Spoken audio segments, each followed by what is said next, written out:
What is up, everybody? It is Tuesday night, and that means another episode of, man, I don't even know what I call this thing anymore.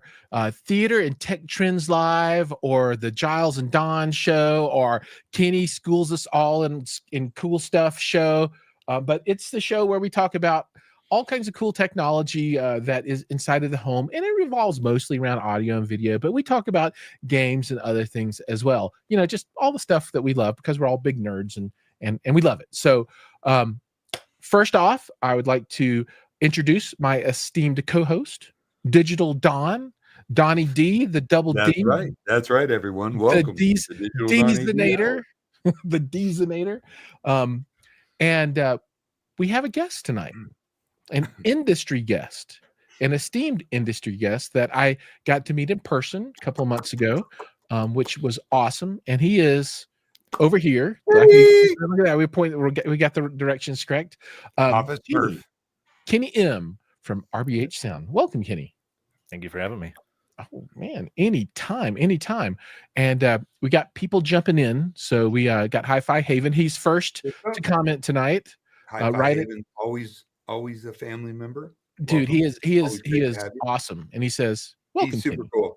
He is super cool. You. And I like Hi-Fi. C-Big coming to my house. In the house. C-Big's coming here. Yeah. Get off my ass. Everybody that's out there needs to say hello because we can see you. Don, are you broadcasting on your channel? Did you not push the button? Oh shit! I need push your button. I don't see your thing going. Your people are like, hold on. Come on, we gotta get the Donnie D group in the house. So we use that tool called StreamYard, and it allows the guests that join, actually all the participants to. It allows the guests to stream into their channel right now, baby. We're injecting a stream right into my. Oh, there. Okay, I see it now. Okay, we're good. And welcome for those just joining us from Don's channel because he forgot to hit go. We've got Kenny with RBH with us. And I see there are a lot of people that aren't saying hello. So the rules of the show are that if you have a question, you have to ask it because that's why we're here. We're here to answer the questions. And Thoughts by Giles McCoy. That's right. If you have a question, you got to ask it. You have to ask it. Mad Piranha's in the house. Welcome, Mad Piranha. The Mad Piranha, what's up, man? Yeah. So the topic tonight is going to revolve around subwoofers, right? And if you remember from last week, we have continuity week to week. So make sure that you are here every week so you can keep up to the times, right? We talked a lot about setting up a family room and we talked about subwoofers, right? And that got me thinking. And then, Kenny was like, what's up? And I was like, oh, Kenny's doing cool stuff with the subwoofer coming up pretty soon. And I don't know if anybody saw the picture of this car. I think it was like a Nissan Z, like from 4 or 5 or 6 years ago, and they had completely filled in the back of it and put it a 33-inch subwoofer back there, right? It's huge. Well, RBH Sound said, hold my beer. They can do it too, because hold my Coke Zero. Hold my Coke Zero. We can do this too. So Kenny, what's coming up here in the future for you guys? What is this thing that I've heard of? This behemoth, this monstrosity, this Herculean Subzilla, crushing Tokyo, Subzilla, Subzilla, right? Subzilla. Well, people have been asking for a bigger sub, so 21 I guess isn't big enough, so we're bringing it. And what exactly are you going to be bringing? Can you talk about it? Is it public knowledge? I mean, we talked about it last week with Shane Lee and Pierce Audio. We had a live stream, but it's another collaboration with Pierce Audio. They're helping us, and we're co-designing a 33-inch driver with both of our technologies to create just something that's unique to the industry and something that's just gonna blow minds and blow the dishes off the countertops. That's awesome. So is this going to be like in true RBH Sound style, meaning that you guys you'll have like the fundamental design but then be able to apply this in different ways, kind of like the 21. You can do it vertically or horizontally, and you can do a dual dual 33s might be too much. But so is there going to be like a first SKU, and then is it customizable, or how does that look? I mean, most of our stuff is customizable, and just as long as we have space constraints and we can make the performance of the speaker work within the parameters of the driver, we'll absolutely make something custom for people. Man, I can't wait to see what this box with the driver in it looks like. Will there be mock-ups of it at some point, or I'm sure there already are, right? Yeah, we've got preliminary mock-ups, but we're waiting to get a driver in-house because with all the changes that Shane's going to do to it to improve the performance, we really don't know what the TS parameters are going to be, and we're hoping to get them to a point where we can make a smaller box, because as it stands, it's huge. Yeah. So yeah. the manufacturer's working on meeting RBH's pretty stringent requirements for the sub to operate in the home environment. They've already introduced 33, but not for the Pro Sound and whatnot. But home and Pro are just different. I know they really are.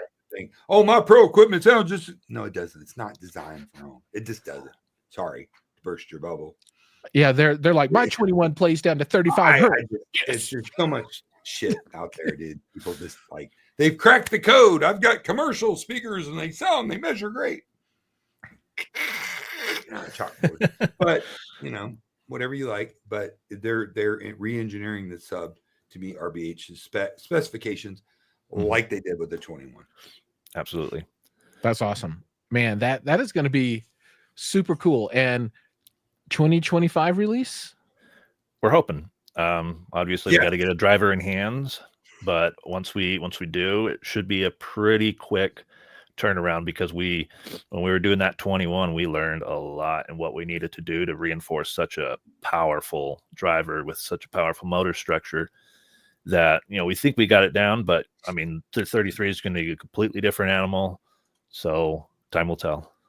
All right, so I'm going to share a website here. All right, so this is this the correct Pierce Audio?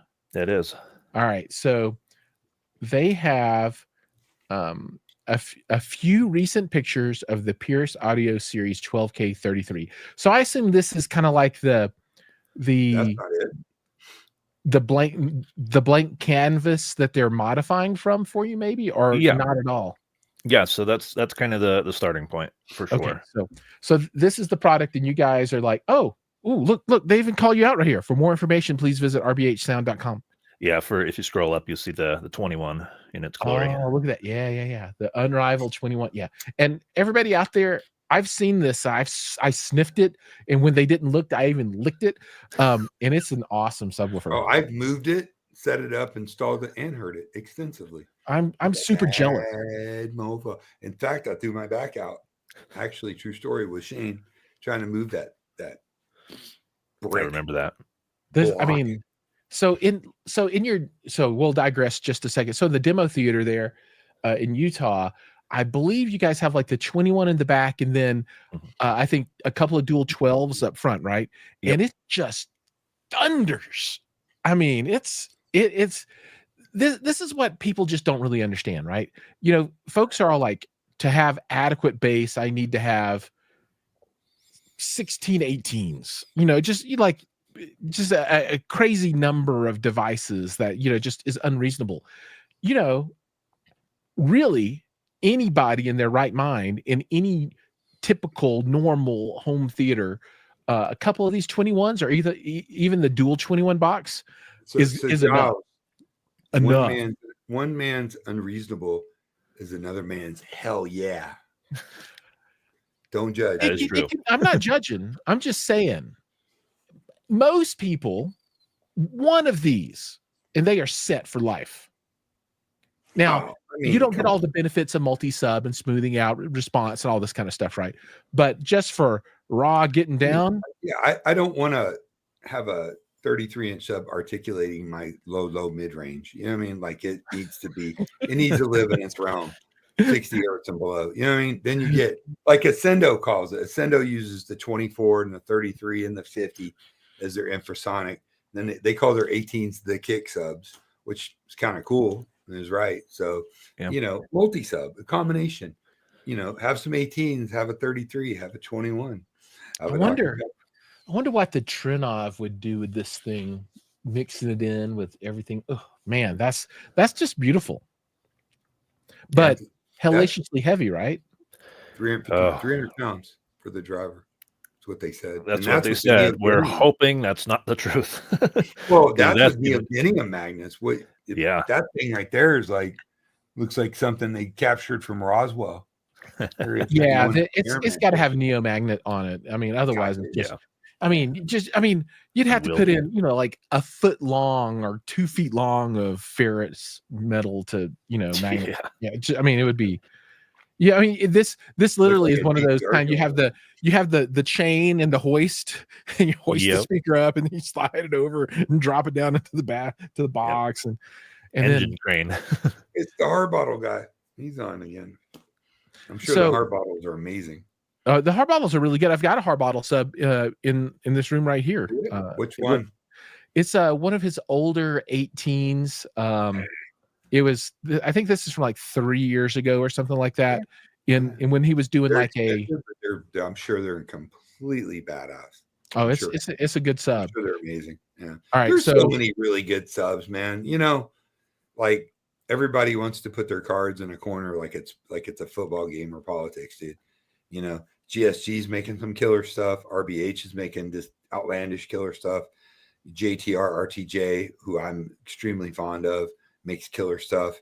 You know, Per Listen makes, I mean, there's the world is your oyster. I've owned at least 100 subs and heard even more in my, you know, long ass career. And I'm telling you, dude, today is the glory days of subs.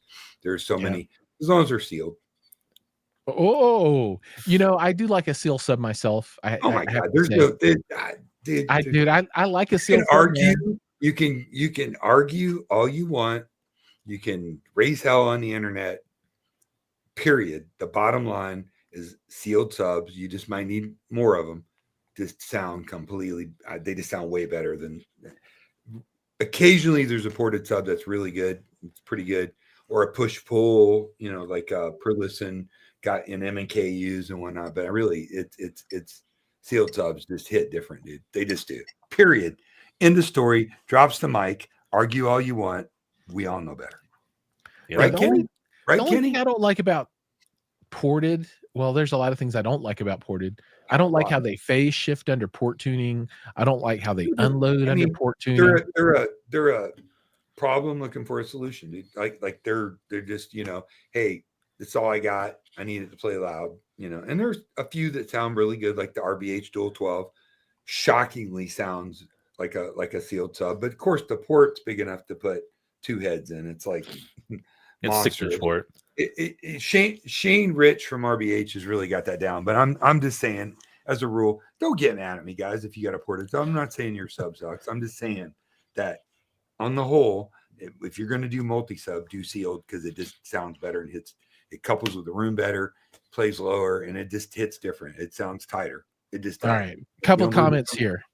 So Hi-Fi Haven says he would love to hear the beginning of Blade Runner 2049 on a 33-inch sub. The eyeball scene, that's one of my go-to scenes. And the video that I just did for your towers, I that's one of my scenes that I use there. I love that scene at the beginning for kind of not like super crazy low bass, but it's just I think it really puts subs. John Wick 4, man.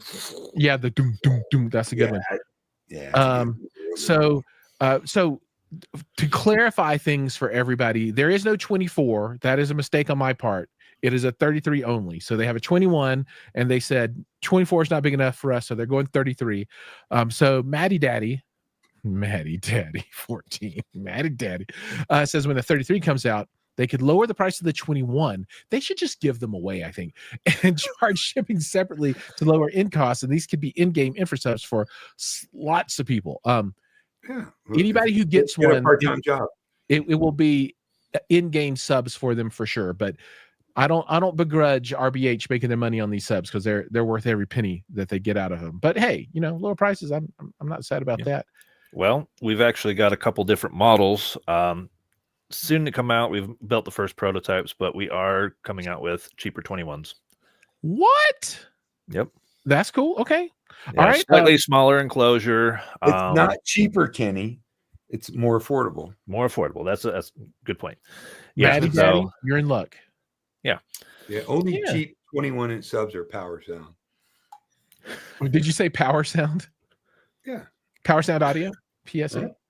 I don't know much about PSA. Bruce agrees with you, Don, on the Harbottle. He loves his dual 24s. Nothing wrong with that. I'm sure he does. And Nicholas says, great to hear the good news. The good news, God wasn't letting you get away from us this time. So good news. There you go. Very good news. Very good news. Yep. Very good news. And Hi-Fi Haven, who always has my back. Giles, you need to be the test pilot for the 33. No, you don't. Indeed, I do. He's always got my back. No, absolutely not.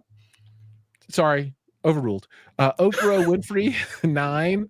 What's up, guys? What's up? Mike F in the house. Donnie. Yeah, Mike F's is my boy. Mike Force. His name's Force. Mike, I like that. Mike Force. That's cool. Yeah, sounds like a comic book. He's a badass dude. He's, even though he's got Martin Logan electrostats in his surround system. What? I can hear you. What? He got a good deal on. Snow in Okinawa is here. Good to be here, says Nicholas. He missed last week. I don't know. So just so you know, and so everyone else knows, one of the topics that we're going to talk about a lot over the coming weeks and months really is media room / family room / living room setups, right? Because like everybody has. Because that's, if you think about it, that is 95 or more % of the market. On Facebook, that's kind of like a small echo chamber, and you see a lot of these purpose-built home theater rooms, but there's not a lot of them. I mean, that's them. They all come there to show up. Listen, I design theater room like for a living, and I love, and I will have a dedicated room for a theater, secondary to my dedicated 2-channel room, because that's how I roll. But it's awesome, and you can do amazing things in a dedicated room. The really real reality, as you know, Giles, is most people have a family room, open floor. It's not the ideal room, but you can still get amazing sound, and that's what we're going to explore. Yep. And we're also going to talk about the other side of it, right? So Don's going to be championing the sound, but I'm also going to champion the video too, right? Because it's an important piece, and the world has changed, right? To get a big picture in the past, you had to use some kind of projection, which is really problematic, particularly in a family room, because family rooms, for the most part, are going to have a window, right? And to the wall. Yeah, any kind of ambient light just destroys it. I don't care what projector you got; it destroys it. Even ultra short throw with an ALR screen, it just destroys it. But nowadays, it's not like that anymore. I mean, 100-inch now, you can have beautiful picture, dude. The TCL QM7 98-inch is on sale right now for $2,000, not $2,200, not $2,300. They dropped the price to $2,000 for a 98-inch full high definition TV, 4K, not 4K, not even 4K, like 4K. That's nuts, dude. I was selling Runco. It's the one I have over here. I was selling Runco 100-inch plasmas probably 16 years ago for $100,000. Yeah. 100. I was selling 60-inch plasmas in 2002, Fujitsu's 60-inch for $18,000. This is we are in the Renaissance. I know they're 115 inches on sale for like $14,000 right now, and it's in a year it'll be stunning. 5. Yeah, like think about it. It's awesome. Yep, absolutely. So okay, Snow in Okinawa says subwoofer in living room question : I'm getting into building concrete furniture, a long TV console plus a room divider. So you're going to build a TV console and a room divider out of concrete. Okay. I'm curious about implementing a 12 to 17-inch sub into them. Should I do in-wall subs or build around a sealed sub? Are you guys following the question? Are you asking? It really depends on your skill set, right? Ideally, you should take a sub and gut it and build a spot for the plate amp and build the sub, if you're going to make it out of concrete, into your its own enclosure out of concrete. And that would be more ideal. In fact, I have a friend who's building speakers and subs out of granite, and he's taking subs and buying them. Like, he's using SVS, and the reason he's using SVS is because it's really hard to find a plate amp with all the DSPs and all the apps. Yeah, SVS has got that stuff. You can say you could say what you want about SVS, but their app system and their control of their subs is absolutely world class. Period. Yeah, it's really good. Only best by per listen, which is exponentially more expensive, and that's what he's doing. If you're going to build a cavity for it, the problem is this: when the sub goes bad, eventually your cavity, you're going to have to find a sub that fits it. It depends on the aesthetic. I mean, there's a lot of questions to that. Snow in Okinawa. So, but usually if you have the right ability to cut into the I don't know what kind of concrete you're using either. There's all kinds of different materials in the concrete realm, but that would be ideal. You know what would go great in a concrete box? A 33-inch Pierce subwoofer. Would it now? Yeah, as long as your center channel was 6 feet in the air. Okay. Here we go. He's predicting 24,000 for the 33-inch beast. That's that we have our first price guess there. Here we go. Any chance RBH is hiring for assembly warehouse for Maddie Daddy? Are you in Utah? You have to be in Utah because that's where they do all their. Are you willing to swear an oath to RBH? Business. Oh, you do have to swear oath, don't you? Yeah, feel free to send me an email. We can at least take your name down, and because we're predicting that 2025 is going to be our year that we, make some big strides. Time. And yeah, if we need the help, we'll definitely call on you if you're interested. I'd always heard of RBH and seen their ads back in the day. Then they kind of disappeared. Then I started working with Audioholics in 2018, and Gene kind of turned me on to RBH, and I got to listen to them. I was like, holy shit, wow, these things sound really good. And then I got my first RBH speakers and my second and my third. And I did some events with RBH and got to know the people, got to know Shane Rich, the designer, and just fell in love with, these guys aren't trying to get rich. This is a company. Obviously, they have to feed their families, and your patronage and buying their products helps do that. But these are people, if their bills were paid, they would work for free doing this because they're passionate about sound. They're like very few that I've seen. They're not a corporate conglomerate going, we need to make a speaker for this category, and we need to make headphones and earbuds. And no, they're focused on kick-ass audio products, custom built for your situation. I don't know of any other company that does what they do. And I love a lot of audio companies, and I love their products. And as Kenny knows, I talk to him about other brands. It's a little awkward, but not I do. No, but it's RBH. We've always said RBH was the best kept secret in audio, and we're hopefully trying to make that not the modus operandi moving forward. People need to know about this company and what they're doing and what they can make and what you get for your hard-earned money. $100 in RBH is usually $250, $300 on any other speaker brand. I'll put my reputation and name on it. That's the truth. And Giles, you've experienced it. What do you think? Yeah. So if people haven't watched the video yet, just dropped a video reviewing, your modular tower system, and it's outstanding. It sounds wonderful. It's really good. Not just wonderful, the things that matter to most people, like number one, dynamics, right? Because most people here are home theater aficionados and enthusiasts. You want a speaker that plays loud, but not just plays loud, plays clean. Look at the popularity of Klipsch. Nobody in the planet can say, "Oh, Klipsch is the best sounding, amazing." Maybe you do. I don't know, but they play loud. RBH does that, but in a much more musical and full sound. There's no horns or no piercing sound or whatnot. It's an incredible product, and that's the reason. It's not like RBH is paying us. They can barely afford to pay Kenny. He's big money.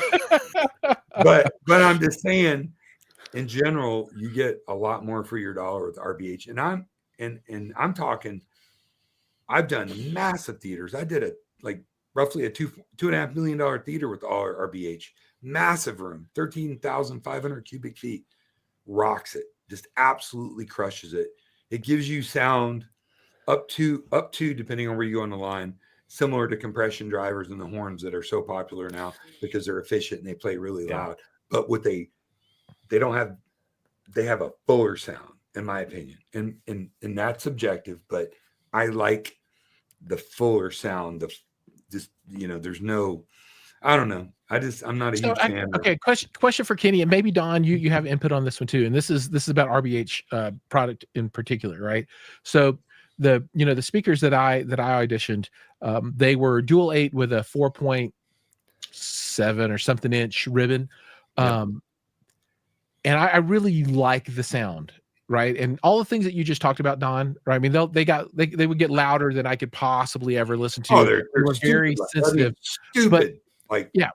And I'm powering them off a little Class D from Trinov. But my question is there anything else in the lineup that you think would knock my socks off even more than that in a home theater application, right? SVPRs. It's got to be small package. It's got to be a small package. Small package. Oh well, I know you're used to like that 821 is small about packages. Yeah, that 821 that you have in your theater right now with the SFTR is about the best we can do for the size. Like it's really compact. It's really good. I mean, we have on-wall variants that are because you've had smaller. like a skinny 5-inch deep version, right? Yeah, that's cool. That's what I have at my rears. And do they have the same kind of tonal quality and output that you have in the absolutely like a 1.5 deep version like I've got? Yeah. Just the difference is the bass extension. Where the on walls are gonna roll off around 60, the freestanding one will roll off around 50 to 40. Right on. Okay. So that's I would recommend anybody who's thinking seriously about buying or upgrading their speakers and they need something in this size, man, it's just really good, right? Can we take a second for the measurement called? Woo, measurement. The measurement. Yes. Let me see. So Kenny is working with Aaron, who's a good friend of mine, and I adore, and I think he's this badass. Aaron's amazing, and we don't always agree, but I love that Aaron's putting people on notice. Kenny. When Aaron gets caught up, Kenny is sending speakers to Aaron to be measured and run through the gauntlet of the Klipsch machine. So yes. I'm gonna have to buy one of these stupid Klipsch things, aren't I? Yeah, they're like $80,000. So whatever. I mean, it's just a business expense. Well, I know you have to make money like that. I can just write it off on my taxes. But you got to know how to use it too. Aaron's an engineer. Oh, you saying I don't know how to measure a speaker? Is that what I'm hearing? I'm absolutely saying you don't know how to use a Klipsch machine, but you can learn. Not yet. You can learn. Just give me some time. Aaron does a valuable service to this end. Yeah, no, that's definitely not my bag. He's not a jerk. Yeah, it's definitely not my bag. Other people that are built on measurements. Oh, there are some really horrible ones out there. The measurement cult. Yeah. I'm going to do a couple live streams on Audioholics about how you need to understand measurements and how you need to not make your buying decision based just on measurements, because you're screwing yourself if you do. Period. Yeah, there's truth in that. Absolutely. I'll die on that fucking hill. And then there's a lot of measurements that are just irrelevant, right? You're just measuring stuff that's inaudible. Measurements are good, but when you take a speaker and put it in a room, those all go to shit. Anyways, I'm not going to get into it tonight, but Don's getting riled up. Trust me. Riled. Okay. So let's go back and get these comments real quick. So Nicholas, I don't know if I can call you Nick, says his dream is a 50-inch sub wall mounted center stage in my 2-channel room. Ooh. Wow. So have you heard the 50 before, or is it just a dream because it's 50 inches? Oh, I've got an alarm going off. I hate it when alarms go off and I don't know why they're going off. So that's his dream, 50-inch. And then, okay, we talked about that one. The modular towers are awesome. Agreed. Bruce Carter says he's a fan of RBH. They were one of his highlights of M-Wave 2024. That's cool. Right on. And then we've got My guess is going to surprise a lot of people with their 33 under 20K for sure. My guess is the driver costs around 3,500. That's exactly how much it costs if you buy one, not their version, but just the version off the website. He's guessing 16 to 18K on his cost. I'm guessing 20K up. And then Nick says no replacement for displacement. And Jason says he's working on a home theater business plan, and I would love to have RBH Sound as a speaker line. So Jason, my suggestion is to go to the RBH website. There'll be contact information there, and I'm sure they would love dealers. Yeah, on our website there's RBH and Co, and then there's become a dealer, and just fill out the form, and we'll contact you. That's cool. It's a great line. And dude, one of the things I like about it is whatever application you need in whatever project you're working on, they probably have something to fit it. And if they don't, they can make it. Yeah. Yep. They can make it. That would be cool. Kenny, does RBH have any experience shipping overseas? He's in Australia. He does not want to buy, what's that one brand that's in Australia? Cricks. He doesn't want to buy Cricks. Silly rabbit, Cricks. Yes, we do. In fact, closest we've shipped there is we have a customer in New Zealand that bought some SVTRS towers. So yes, we can work with you on that. He got the good ones. Yeah. All right. So reach out. All the information is there. And if anybody has any problems ever getting in contact with guests or anything like that, I'm always available. You guys know where to find me. I'm not hard to find, and I can definitely be the glue to put stuff together. And since this is my show, I get 10% of anything that Kenny sells here. So just say You shill. I'm a shill. You're a shill. So Nick says he has not heard the 50. So Don, I think there was something you wanted to say about that. He was like, "You heard the 50?" I would, before I spent $90,000, I would probably want to listen to it. And I think Ryan Carpenter up in St. Louis has that in his theater. If you ever wanted to hear it, has anybody? So it sounded like he wanted to use it in a 2-channel system. I don't know if it's going to be like a thing for 2-channel. As long as you got a BFR, big beep room, a big room. Yeah. I mean, that's not multiple 18s or 21s? Like, why not just 2 18s stereo left and right? Well, it depends on how big the room is. Yeah, I'm a big proponent of 18s. That's for me. And when people are like, what do I need to have a perfect experience? And I say, well, maybe not a perfect experience, but most people are very happy in a home theater with 2 sealed 18s. Like the vast majority of folks. That's plenty of woofage. Most people think 2 18s is extreme. It's a lot of bass. It's a lot of bass. It is. But it gives you, I think, all the headroom that you're right. I mean, a couple of 15s, that's a lot of freaking bass. Jolly, when you come down here next month to my house and we get to jam out, hopefully you can come over here early before the crowd gets here, and we'll play some stuff. And I got 4 18s. We'll see what that does. Oh, dude, I've had 4 21s in my theater before. Oh, I'm sure. I know. I know it's a lot. Really good 18s. A lot of bass. Yeah. I don't think that I've got the 18s or the speakers that you had at the time. So that's I'm looking forward to it. I'm looking forward to having you. Yeah. He also says, I'm in Australia with dual JTR RS2s, and it's definitely possible to import them. All right. That's cool. And he says the 50 would be wow factor. It would definitely be wow factor. There's no question. And then aesthetics are important to SIO. RBH can look so clean and stylish in living rooms. That said, Cricks sounds pretty incredible. Have people in the US heard Cricks in person? Yeah, I heard Cricks in Bangkok. So I've never heard them in the USA, but I heard them at a place called Theater House. You guys go Google Theater House Bangkok, and they have a humongous theater with a full Cricks system in it. And I thought it sounded great. I mean, how much better can they sound than the 10 other horn-loaded commercial, quasi? I mean, no, they were great. I think awesome. I'm sure they're kick-ass. Yeah. Mm-hmm. I mean, you're right. They are what they are, right? I mean, I don't mean to pee on anybody's parade, but I mean, you just did though. I know, but it's the truth. I mean, you just did there's though. like 10 different brands that all have the same shit, you know what I mean? Real similar. I mean, crossover tweaks and this and that, but I mean, whatever. You know what I want to hear? What? Mag Theatron. Have you heard of those guys? Mag Theatron?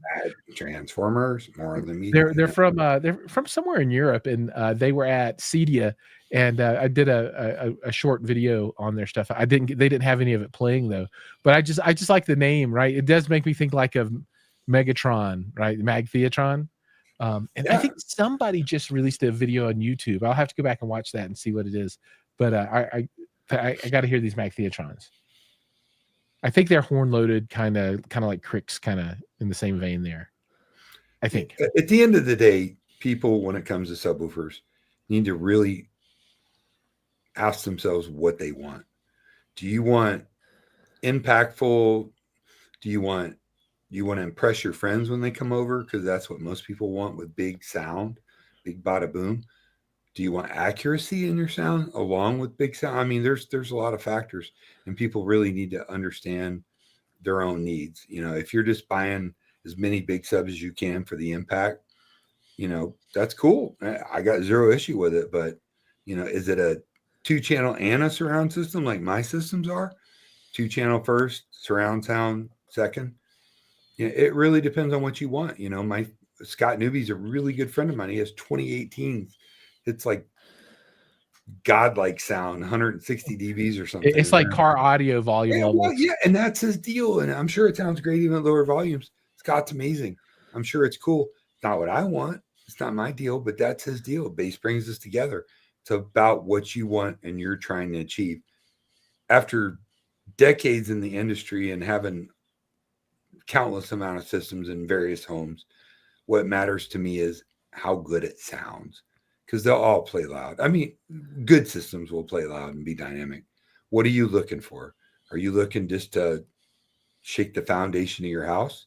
Are you looking for bass that sounds natural and accurate when something hits? When you do that Ready Player One demo in my house, it's impactful as hell when it needs to be, but then it goes away. It's not looming bass all the time. Some people like that. And who am I to judge what you like? Dude, do your hands like that again one more time. What? You who am I to judge? Who am I to judge? It looks like the lighting changes. It's like you got special effects. Do you see it, Kenny? Yep. Oh, wow. Got to turn that auto mode off. Everybody's like, behold in my darkness and despair. I know not lightning. Oh, that's awesome. Okay, so a couple more comments here. Bruce, welcome, Mr. Carter. And dude, there's like 40 people out there that need to say something. Come on. He says 24s hit different than 18s. Trust me, he upgraded from his JTR 18s. All right. I would love to have a room full of 24s to compare with. I've never had a 24 before. I don't. I want 18s and then maybe a 33 or a 24 or whatever, like for infrasonic, and cross them over differently. That's what I want. I'd rather have a few more 18s. But what I like and what you like is totally different. And you know what I think would be cool? I'm right and you're wrong. It does not mean that at all. I think 2 21s and a 33 would be the bee's knees. That would be cool. I think that's the one. 4 to 6 18s and a 33 would be more the bee's knees to me. I don't think my room can physically hold it. My room can't hold it. I'm thinking in context of my small space. I don't know. But no, I agree with you. That would be awesome too. I like bass that's accurate and like on music and it has decay in it. But when you're playing something important, like the best demo, in my opinion, out there is the gunfight scene. What's that? Open Range, that movie Open Range. Yep. Nobody ever saw never it. seen that before. The gun sight. If you're looking for if you want to see how actually accurate your bass is, not just loud and boomy, watch the gunfight scene from Open Range. But do they have a scene where they say, "Lo, though my father's mother is passing on to the dead"? Lo, there do I see my mother. That thing. Lo, there do you see my mother, my sister, my brother. Lo, do I see the line of my people back to the beginning. Lo, that they call to me and beg me, take my place among them in the halls of Giles McCoy, where the brave shall live forever. Right? Let's go, Antonio. Let's do it. Whatever, all right. Whatever. So I have Open Range on my list now. You should. I have a lot of Dawn stuff on my list that I haven't gotten to yet. Still haven't done Shogun yet. One day. Listen, who is an influencer or whatever babblehead on YouTube to tell somebody what they should like and not like? Most people are trying to, within their budget, achieve the maximum amount of sound pressure level because that's what they hear that impresses them. They want to impress their friends. That's what they know. And then they do all this, Dirac and blah, blah, blah, and the measurements and blah, blah, blah. And they get sound and they think they love it. And if they love it, that's good for them. I'm going for accurate, just at all volumes, all dynamic ranges, just really good sound. That's what I like. What I like is not necessarily what you like or want, period. It's cool. Mm-hmm. Totally cool. And Nicholas says his buddy has full Crick 724 Dolby Atmos system, but using floor standards and soft dome surrounds and Atmos, dual PB4000 subs, and he just says that the 4000s can't keep up after hearing JTRs. That's just a different kind of class of sub. Yeah, that's it's apples and oranges, bro. Yeah, the JTRs are pretty hardcore stuff. Oh my god, they're pretty. Nothing that FPS makes, period, that can keep up with anything JTR makes. He also says no room for bass bloom. Nope. no muddy bass there. And well, then it's like a lot of people have the subs always there, like this. You can't escape the subs. It just kind of creeps its way into everything. It's just not there when it needs to be and it goes away. It's always there. And so Kenny, this one's for you. Yeah. Paul says he's looking forward to all the reviews that'll come out over time about RBH stuff, I think. And then he says, how does the RBH impression soft dome versus the air motion transformer compare? So your domes versus your AMTs, tweeters. What's the difference from your perspective there in those? So they're both going to perform very well as far as a tonality perspective. They're both going to be very, very neutral. You're just going to get a little more high frequency extension with the AMTs, a quicker sound, faster transient response, just more hi-fi out of the AMT rather than the soft dome. Still a wonderful driver. And if you're balling on a budget, I can't go wrong with it. I love it.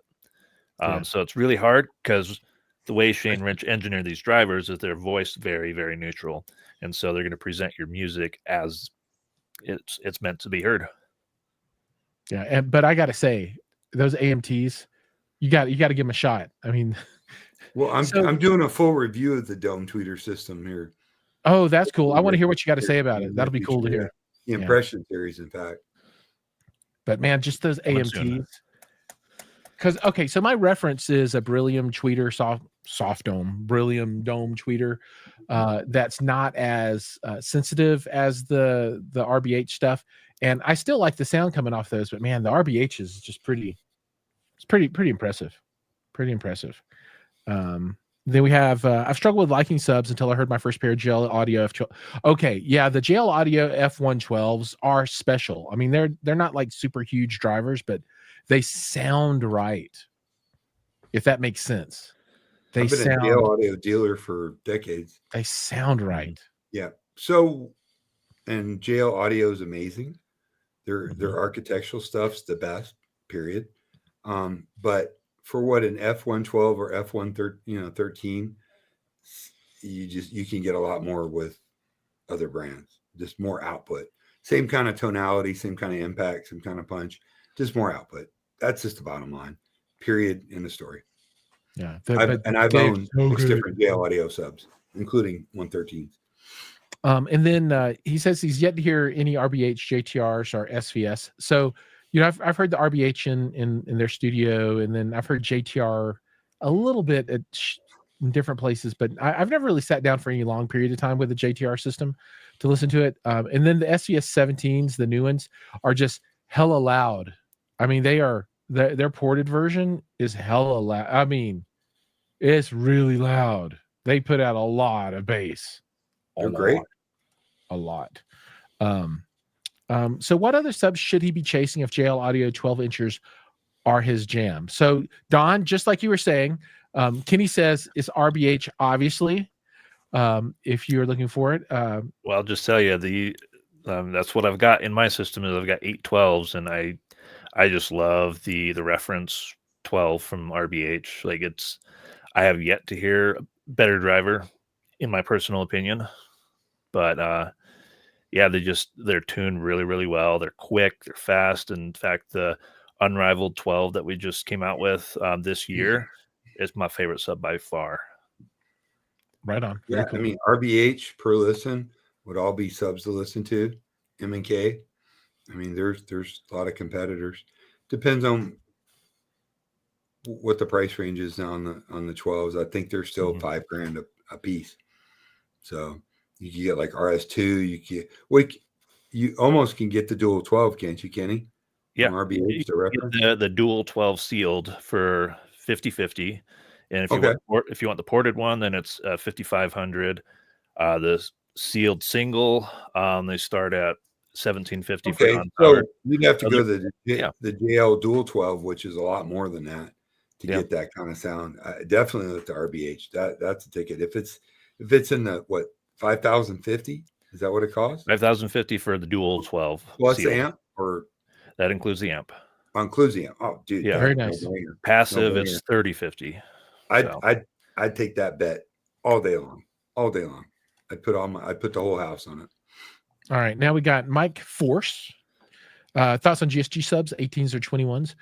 So let's talk a little bit about GSG. So for the folks that don't know, so GSG is they started out as a flat pack company. So they were like the IKEA of subwoofers. So folks that were looking to put some sweat equity into a subwoofer would buy the boxes from GSG, and then they would go out and buy whatever driver they wanted to put into it. And GSG would say this driver works best with this box, that kind of stuff. And then you go out and find an amplifier, and then you would have to add in some kind of DSP if you're doing ported to keep from blowing it up, right? And that's usually kind of tech that you would find built into like a pre-designed and pre-built subwoofer, but you have to bake that stuff in. And now GSG is doing fully finished subwoofers with amplification, that kind of stuff. And it was initially a cost play, right? But it's not so much of a cost play with the finished stuff now as far as lower cost. Great group of folks, and in general, I think their products are really, really good. Especially if you want to do sweat equity and build them yourself, then I think you're doing pretty good. And I kind of think of them as like a less expensive version of JTR, right? Without the special sauce and the amplification, maybe. I don't know. What are you guys' thoughts? The only ones I've ever heard were the like Marty homemade ones, and they were loud. They were ported, so I'm not a ported guy. So, but yeah, I don't know. I've never had any experience with them. They want to send me some, I'll give them the full gamut and do a review of them, but I ain't heard from them. So, right on. Yeah, in the past, most of their stuff was all ported because they were chasing after the DBs, but they do have seal stuff now, which is more of my jam. And supposedly, if I can get everything together, I'm going to do a review of a 24-inch GSG finished box with a stereo integrity 24 in it, and a speaker power amp. And I'm really looking forward to that. I'm just waiting on Nick at Stereo Integrity to actually build the 24. I've been waiting 3 months now, so we'll see if it actually happens or not. But I'm looking forward to that one. I think that one would be really, really cool. Kenny, have you listened to a GR Research OB 12-inch servo subwoofer? I have not. That's a lot of words there. GR Research OB 12-inch servo. I'm sure. I've heard some servo subs. I just haven't experienced. Well, I'll take that back. I actually built some open baffle subs for myself. They were not servo, but they're different. They are different. It's instead of like pressurizing the room with a box, it's more like they're just moving the air. Like you get hit with the velocity of the air rather than pressurizing the room. So it's a different experience. So I can only say to what I've built myself, which is not on par with what they're doing. They don't hammer. Yeah, open baffle doesn't hammer. No, they don't. Yeah, like I don't even know why this shit's up for debate. Like it's just known. You know what I mean? Like, yep. Yeah, I've never been like an open baffle kind of guy myself. Just I've heard some open baffle speakers. They were ugly as hell, but they sounded cool. You know, but like I don't know. You got to started my journey in open baffle. Better mousetrap, I guess. You know, Kenny's like that's my jam for subwoofers. Though? Not for subwoofers, but for loudspeakers. But then Shane Rich converted me to the sealed box. Well, there's a lot of factors that go into it. Room placement, where you put them in a room. Absolutely. And the driver's uber critical. Uber critical. You got to cross them over really high. I got a guy who's an electronic engineer and he's a super cool dude and big time audiophile. I'm going to go in the next week or two over to his place and he's got some open baffles built in granite. He swears will change. It's a religious experience. We'll go check it out. That's cool. Yeah. That's cool. Mike says he's looking forward to that review. Me too, Mike. Reach out to Nick and be like, hey, what's up with that Giles review? Let's go. We'll get that thing going. All right. So we are down to, and I'm gonna be firm and cap this thing off right at about 9 o'clock Mountain Time. So we got another 8 minutes or so. You're a monster. I know I'm horrible. But I do want to start going around and Big Jack 79 has joined. Man, coming in at the end. What up? What's up? What's up? Glad to have you. And there's still a ton of people that haven't said anything yet. Come on. So last round of questions, and then also we'll do our last round with all of us. So Kenny, anything else you want to surface up to the audience? Anything you want them to know about your stuff that you got going on personally, or about the brand? I'm just big fan of obviously I'm working for RBH and I wouldn't be there if I didn't love what I did. Really great group of guys I'm working with. Everybody's passionate about audio, and that just leads to innovation. In fact, the boss has said no more R&D, we need to work on sales, and well, we haven't stopped. It keeps on going and going. It never ends. And yeah, 50th anniversary is coming up, so we've got some couple surprises coming down the pipe, and they're going to be hopefully earth shattering. Well, I was surprised by that 33 announcement. I'm super excited by that, dude. That's just the beginning. It's just the beginning. I can't wait to hear all the cool. I mean, dude, it's I don't know. Anyway, all right. He's so committed. He went to the plant department at Home Depot and brought speakers in just to shoot this video. They're so beautiful. No, I think I don't think those are living plants, are they? I think I'd kill them in a month. Yeah. They're acoustically transparent plants. They are. Yeah. They're diffusers. Yes. Diffusers. Yeah. They're and they look great. They do look good. Don, what you got? Come on. Tell everybody what's happening, Don. Tell me your streams. Are they started yet? Tell people no, we're supposed to start at Monday, but I was prepping for surgery. So I figured if I had to run to the bathroom every 5 minutes during my stream, it wouldn't go off too good. Next Monday for sure. Next Monday, everybody. Next Monday. Don, please send me the link. I want to put that in the comments because I don't have a link for that in the comments. So I want to get that in there. Yeah. Audioholics YouTube channel. Yeah. To send. Oh, okay. I can probably just put it. I'll just do it. I will make sure. That's all right. I got you, Giles. I'll make sure it happens.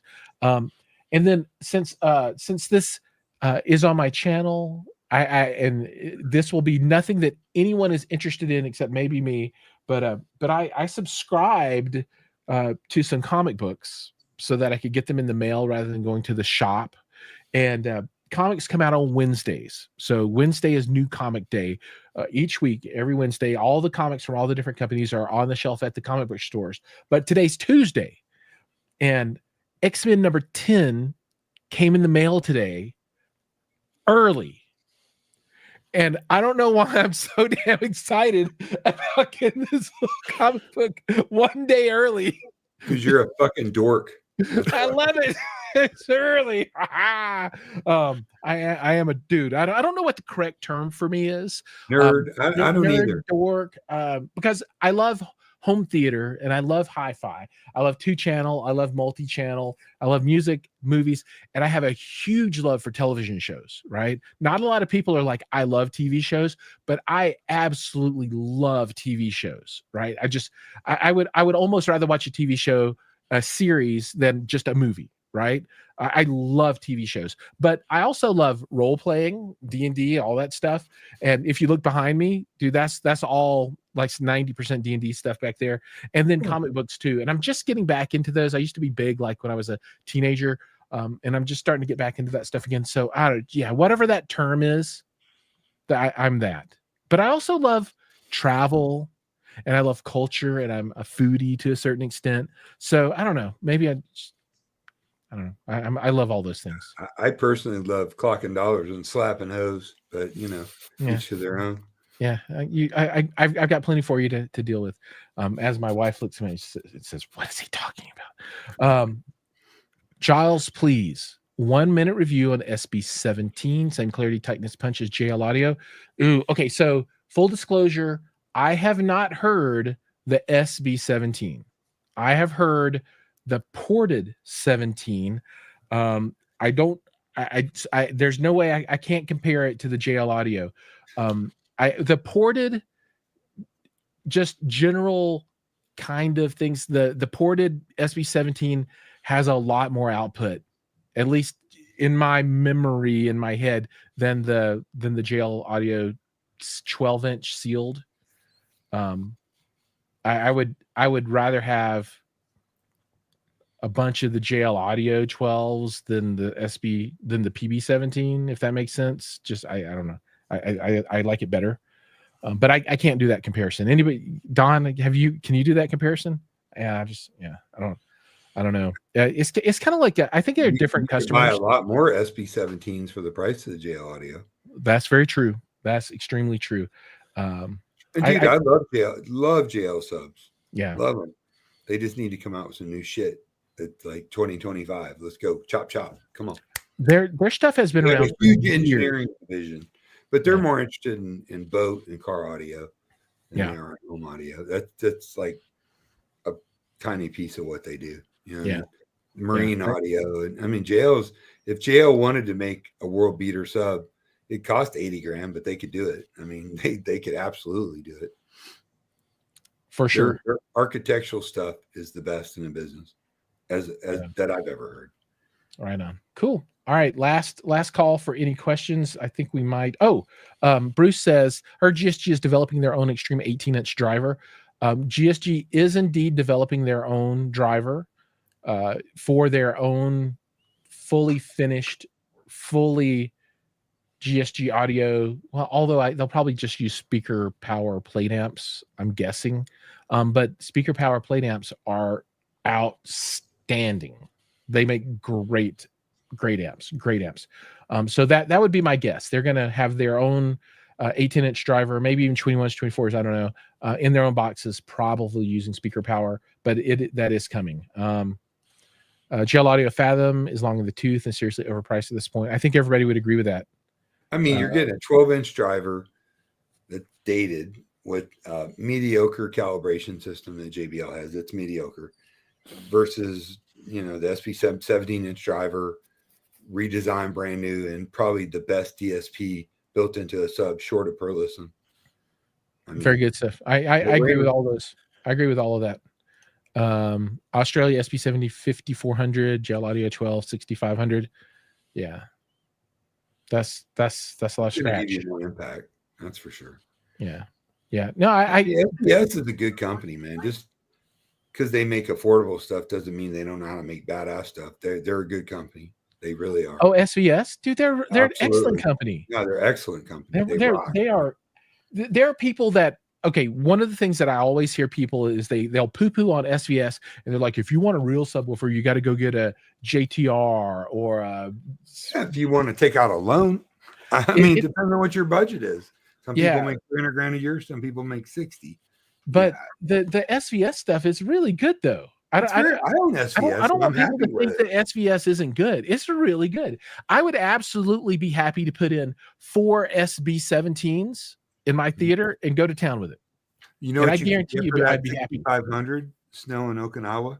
A dual RBH reference 12 that'll, in my opinion, beat both of those subs. I know it's super musical and come close to the same output. So What's the cost on that 21, Kenny? Is like 12 or 15 grand or 16 or something? So 20? it's 12. It's 12. basically 10 grand for the sub and then 2 grand for the amp.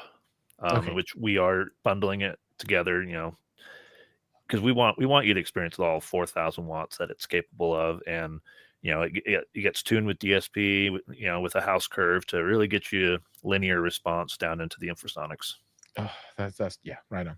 No, I just can't say it enough. I mean, all of your gear is really good. I mean, I got to listen to a bunch of different stuff when I was there, which I'm really thankful for the invite to come out for that. And I hope I can tell the story even more to people that are interested. But the gear is really, really top notch, and you can tell the care that they put into it. They build it all right there. It's all assembled, put together, designed here in the USA. So good times. Yep, good stuff. Snow in Okinawa says thanks for the info, Kenny. He's going to contact you soon for shipping costs. Awesome. And thanks, Don, and thanks, Giles. All right, I think that's a really good way to cap off the episode. So everybody out there, thank you so much for joining us tonight. We appreciate your patronage. We appreciate your questions, and hopefully we brought a little bit of knowledge and understanding and insight from our points of views into the things that you're interested in. To Kenny, thank you for your time. Thank you for telling the Kenny story as well as the RBH story. And for folks that don't know, that is Kenny's personal system behind him there. He is one. He's one of us. In an apartment. Might be a little bit crazier.